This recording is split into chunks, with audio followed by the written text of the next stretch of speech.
in the state. Are you serious about that, or are you going to waste time with it? I am serious. I certainly would not bring an argument to this court that I'm not serious about. I am serious about the argument because there are fundamentally acts for which our defendants are being sued, these social workers are being sued, that I believe come squarely within absolute immunity.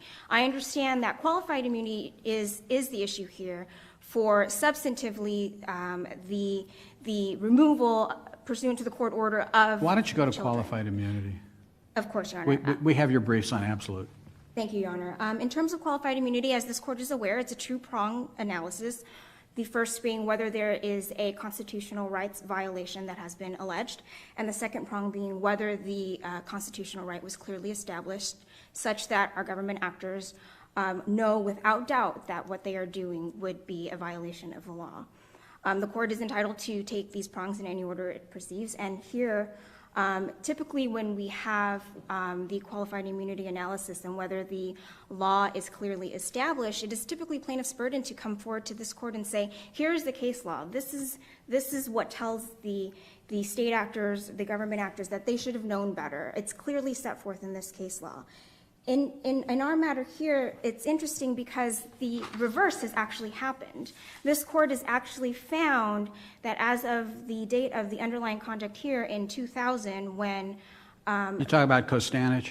that is correct. Kostanich deals with foster care licenses and guardians, not natural children of parents.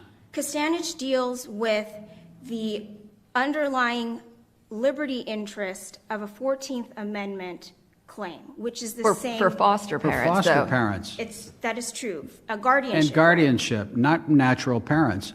It seems to me that as early as the 1940s, the United States Supreme Court has held that there is an absolute liberty interest, a fundamental liberty interest that parents have in the care, custody, and control of their children. That's been on the books forever. I have a whole bunch of Supreme Court cases I can read from. That's just going to waste a lot of time. They have that fundamental constitutional right. And it cannot be impaired without due process of law. And where the qualified immunity analysis and the clearly established law plays into this is, do we have case law that tells us that? No. You've read Help versus Pelzer. There doesn't have to be case law. There can be other ways of showing that it's clearly established. Case law is not an absolute requirement. It is. Have you read Hope versus Pelzer and all the other cases that talk about that? Yes, Your Honor. Okay, there does not have to be a case on all fours. You're correct. Correct. There does not have to be a case on all fours. Right. What isn't clearly established here? The fact that what Costanza says, what's not been clearly established in the year 2000 when this removal occurred was the idea that the right to be free from deliberately fabricated evidence in civil child abuse proceedings that result in the deprivation of a protected liberty interest, the same liberty interest that's at issue. But it's not the same liberty interest because this was a parental liberty interest. It's a biological versus foster parent. That's huge. That's gigantic in terms of what somebody could appreciate and understand. How in the world could a person in the position of, we have to take the facts as they're pleaded in the light most favorable, so, we're not trying the case. But how could a person in the shoes of your clients possibly believe that it was appropriate to use perjury and false evidence in order to impair somebody's liberty interest in the continued care, custody, and control of that person's children? How could they possibly not be on notice that you can't do that? I understand the... How could that possibly be? I understand the argument that it seems to be common sense and our ethical... It's more than common sense. It's statutes that prohibit perjury and submission of false evidence in court cases. State statutes. Are you telling me that a person in your client's shoes couldn't understand you can't commit perjury in a court proceeding in order to take somebody's children away? Of course not, Your Honor. Of course not. Then isn't the case over then? And the case is over. Because... Kostanich is distinguishable in my view. How in the world... Kostanich deals with a secondary care, foster care. That's a whole strange thing. It's not a person's real child. Even if Kostanich is... And guardian's the same thing. Even if Kostanich is distinguishable, there is thus far, we have not been presented with any clearly established right that tells us that what our clients did, which is remove the children pursuant to a court order.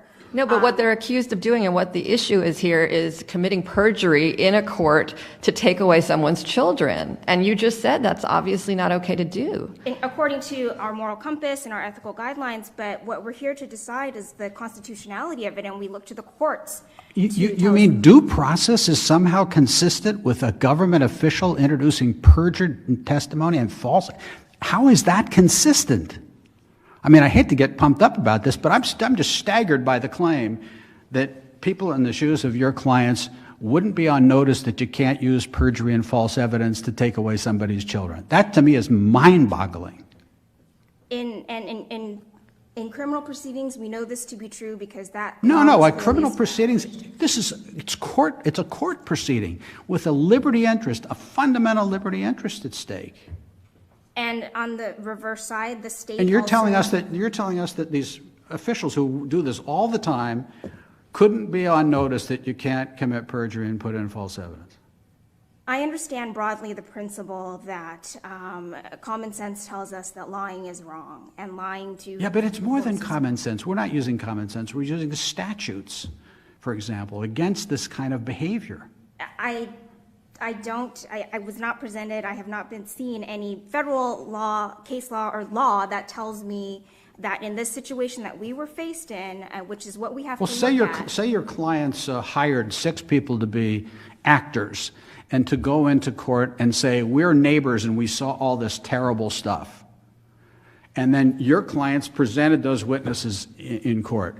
You're telling me that they would have no reason to believe that you can't do that because there was no federal case that says you can't bring actors into court to swear falsely against somebody. But again, here we're appealing to sort of a broader definition of what is a clearly established right. I mean, we have to find the clearly established right in the context that our social workers were presented with, which was they were faced with a court order. You know, again, I can't even believe for a microsecond that a caseworker wouldn't understand you can't lie and put in false evidence.